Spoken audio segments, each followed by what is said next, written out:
So hello student, welcome to my YouTube channel. कैसे हैं आप लोग? आई होप आप सभी लोग बहुत ही अच्छे होंगे और अपना पढ़ाई बहुत ही अच्छे तरीके से कर रहे होंगे। सो आज का जो हमारा ये लेक्चर है ये आयकर से संबंधित है। आज हम जानेंगे कि आखिरकार आयकर क्या होता है, ये इसकी क्या क्या विशेषताएं हैं और इसके मेन टॉपिक जो कि एग्जाम में जरूर पूछता है उसके बारे में भी जानेंगे। और आप लोगों को एक बात बता दूं कि इस चैप्टर से एक लॉन्ग क्वेश्चन आपके मेन एग्जाम में जरूर से जरूर आएगा, तो आप लोग इसे बहुत अच्छे तरीके से देखिए और समझने की कोशिश करिए। तो इस वीडियो को चलिए बिना लेट किए हुए स्टार्ट करते हैं और जानते हैं आयकर के बारे में। सबसे पहले मैं आयकर को बताने से पहले भी आपको बताना चाहूंगी कि टैक्स टैक्स के बारे में हम आके जान लेते हैं कर के बारे में। तो टैक्स जो होता है, सरकार हमसे दो तरीके से टैक्स वसूल करती है। पहला होता है डायरेक्ट तरीके से और दूसरा होता है इनडायरेक्ट तरीके से। ठीक है, डायरेक्ट और इनडायरेक्ट तरीके से सरकार हमसे टैक्स लेती है। और आज हम पढ़ने वाले हैं आयकर के बारे में। आज हम आयकर के बारे में पढ़ने वाले हैं जो कि एक डायरेक्ट टैक्स है। ठीक है, डायरेक्ट का मतलब प्रत्यक्ष होता है, ठीक है, और इनडायरेक्ट का मतलब होता है अप्रत्यक्ष। तो आज हम डायरेक्ट टैक्स जो कि आयकर एक डायरेक्ट टैक्स है उसके बारे में जानेंगे। तो सबसे पहले हम जानते हैं आयकर से आशय। ठीक है, तो आप लोगों को बता दूं कि आयकर को इंग्लिश में इनकम टैक्स कहा जाता है। ठीक है, और आयकर जो है ना दो शब्दों से मिलकर के बना है, आय प्लस कर। ठीक है, आय प्लस कर, आयकर दो शब्दों से मिलकर के बना है, आय प्लस कर। जहां आय से आशय है, क्या है आय से आशय उसके बारे में जान लेते हैं। आय प्रत्येक व्यक्ति से आशय यहाँ पे किसी भी फर्म, कंपनी या फिर साझेदारी समूहों से है। ठीक है, तो प्रत्येक व्यक्ति अपने जीवन यापन के लिए विभिन्न माध्यमों से धन कमाता है। ठीक है, विभिन्न माध्यमों से धन कमाता, उसी धन के योग को आय कहते हैं। और कर एक तरीके से कहा जाए तो ये एक शुल्क है जो कि हम सरकार को देते हैं। तो हम लोग क्या है, प्रत्येक व्यक्ति अपने जीवन यापन के लिए जो धन कमाता है वह धन एक निश्चित राशि से अधिक होने पर उस पे निश्चित दरों से कटौती कर सरकार को भुगतान करना ही आयकर कहलाता है। आई होप आप लोगों को समझ में आया होगा। तो इसे आप लोग नोट में ऐसे लिखिएगा, आयकर को इंग्लिश में इनकम टैक्स कहा जाता है। आयकर दो शब्दों से मिलकर के बना है, आय प्लस कर। जहां आय से आशय प्रत्येक व्यक्ति अपने जीवन यापन के लिए विभिन्न माध्यमों से धन कमाता है, उसी धन के योग को आय कहते हैं। और कर किसे कहते हैं कि उसी धन पर, उसी आय पर निश्चित राशि से अधिक होने पर नियमित दरों से कटौती कर सरकार को भुगतान करना ही कर कहलाता है। ठीक है, यह एक प्रत्यक्ष कर है। इसे जिस व्यक्ति के ऊपर में होता है, जिसे देना होता है, वह इस बोझ को किसी और के सिर नहीं डाल सकता, यह उसे प्रत्यक्ष रूप से खुद को ही भुगतान करना होता है। ठीक है, यह केंद्र सरकार द्वारा लगाया जाता है। इसका नियम व शर्त, ठीक है, इसमें जो भी नियम होते हैं और शर्तें होते हैं यह केंद्र सरकार द्वारा लगाए जाते हैं और इसका भुगतान भी हम केंद्र सरकार को ही करते हैं। ठीक है, भारत के प्रत्येक व्यक्ति, चाहे वह फर्म हो, कंपनी हो, साझेदारी समूह हो या फिर कोई व्यक्ति हो, इससे भुगतान करना उसे अनिवार्य होता है। ठीक है, तो यह एक बोला जाए तो केंद्र सरकार का राजस्व का यह स्वरूप है कर। इसीलिए हर एक व्यक्ति को कर चुकाना आवश्यक होता है। आई होप आप लोगों को समझ आया होगा कि आखिरकार आय कर क्या कहलाता है। आय पे लगने वाला टैक्स ही आयकर कहलाता है। ठीक है, तो सबसे पहले हम जानते हैं सकल कुल आय क्या होता है। तो सकल कुल आय से आशय है कि प्रत्येक व्यक्ति अपने जीवन यापन के लिए विभिन्न माध्यमों से धन कमाता है, उसी धन के योग को सकल कुल आय कहते हैं। जैसे कि एग्जाम्पल के लिए मुझे ले लीजिए, मैं ट्यूशन करके जो पैसा कमाती हूँ, मेरा घर किराए पे मैंने दिया है उससे धन कमाती हूँ, मैं कहीं पे अलग पैसा करती हूँ वहां से भी धन कमाती हूँ, या मैं कहीं पर से बिजनेस करके भी जो धन कमाती हूँ, तो ये सारे धनों का योग मेरा सकल कुल आय कहलाएगा। ठीक है, तो आप लोग समझ गए होंगे कि सकल कुल आय क्या होता है। प्रत्येक व्यक्ति का जो विभिन्न माध्यमों से धन कमाता है वो सभी धन के योग को सकल कुल आय कहते हैं। ठीक है, और दूसरा नंबर आते हैं हम कुल आय। कुल आय किसे कहते हैं? कुल आय सकल कुल आय में से 80C से 80U तक की कटौती कर जो राशि प्राप्त होती है उसे कुल आय कहते हैं। ठीक है, मेरे जो सकल कुल आय आया था उसमें धारा 80C से 80U तक की कटौती कर जो आय प्राप्त होगा वह कुल आय कहलाएगा। ठीक है, अब आते हैं गत वर्ष पर।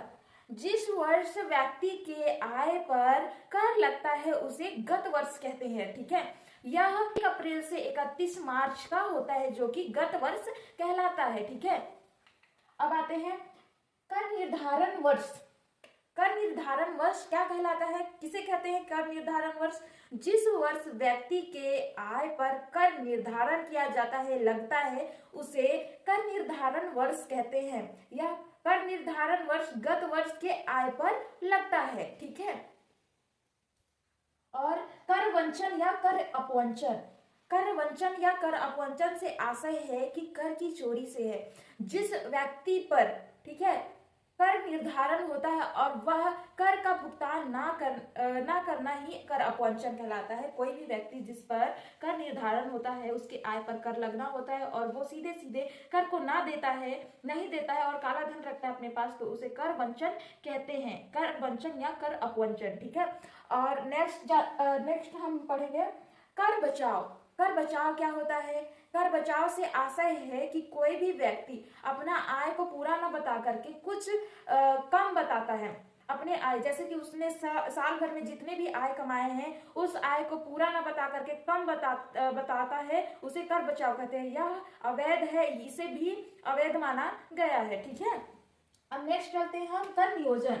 कर नियोजन क्या किसे कहते हैं? कर नियोजन तो सरकार बहुत ऐसा नियम भी पारित किया है जिससे व्यक्ति के आय को कम किया जा सकता है और उसके कर को भी कम किया जाता है, कर को भी कम किया जा सकता है, जिसे कर नियोजन कहते हैं। ठीक है, और नेक्स्ट आते हैं हम करदाता।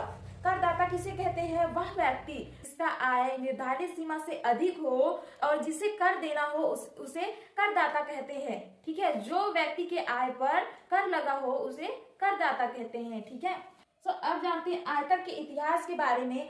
जब हमारा भारत आजाद नहीं हुआ था तब हम लोगों ने आजादी के लिए कुछ संघर्ष किए थे जो कि थोड़ा असफल हुआ, जिसका भरपाई करने के लिए जो ब्रिटिश की सरकार थी उन्होंने हमारे ऊपर कर लगा दिया। वहीं से आयकर की शुरुआत हुई। ठीक है, उन्होंने अपनी क्षतिपूर्ति के भुगतान के लिए हमारे ऊपर कर लगा दिया, विभिन्न प्रकार के टैक्स लगा दिए, जिससे आयकर का जो है शुरुआत हुआ। वहां से शुरुआत हुआ, फिर धीरे धीरे भारत स्वतंत्र हुआ और बाद में इसे आयकर का रूप दिया गया जो कि 1961 से लागू किया गया। ठीक है, और यह 1 अप्रैल 1962 से हमारे पूरे भारत में पूरे लीगल तरीके से जो है ना लगाया गया, शुरुआत किया गया। शुरुआत तो पहले से ही हो गया था लेकिन लीगली रूप से 1962 से इसे लागू किया गया। ठीक है, यह आप लोगों से पूछा जाएगा तो आप लोग याद रखिएगा 1860 से यह स्टार्ट हुआ है जो कि ब्रिटिश सरकार ने हमारे ऊपर कर लगाया था।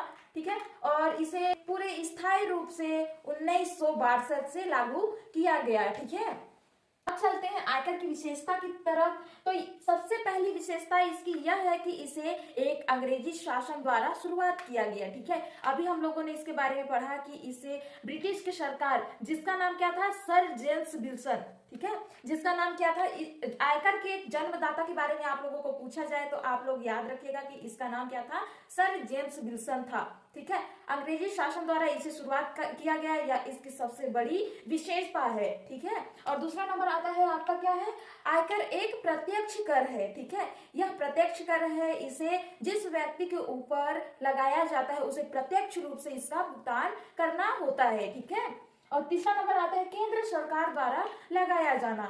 आयकर एक ऐसा कर है जिसे जो है केंद्र सरकार द्वारा लगाया जाता है।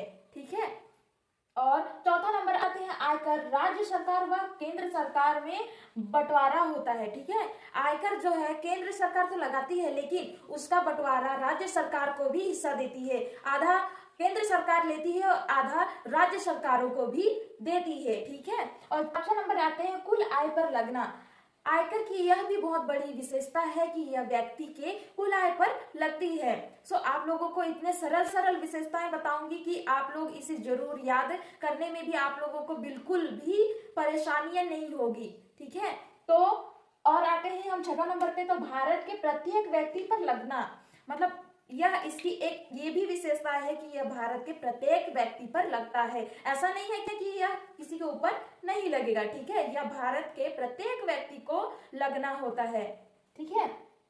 और 7वां नंबर आते हैं, आयकर को बचाया जा सकता है। जी हाँ, आयकर की यह भी विशेषता है कि आयकर को बचाया जा सकता है। भारत सरकार बहुत सारे ऐसे फंड जो है ना जारी करती है जिससे हम आयकर को बचा सकते हैं। अभी हाल ही में कोविड-19 में ऐसा जो है ना फंड सरकार ने खोला था जिसमें अगर आप डोनेट करते हैं तो उसका कोई भी कर और आय का प्रमाण नहीं मांगा जा रहा था। सो ऐसे करके हम आय को बचा सकते हैं, ठीक है। आयकर की चोरी करना इलीगल अपराध है, इसके बारे में तो आप लोग अच्छे तरीके से जान रहे होंगे कि आयकर की चोरी करना अवैध है, ठीक है।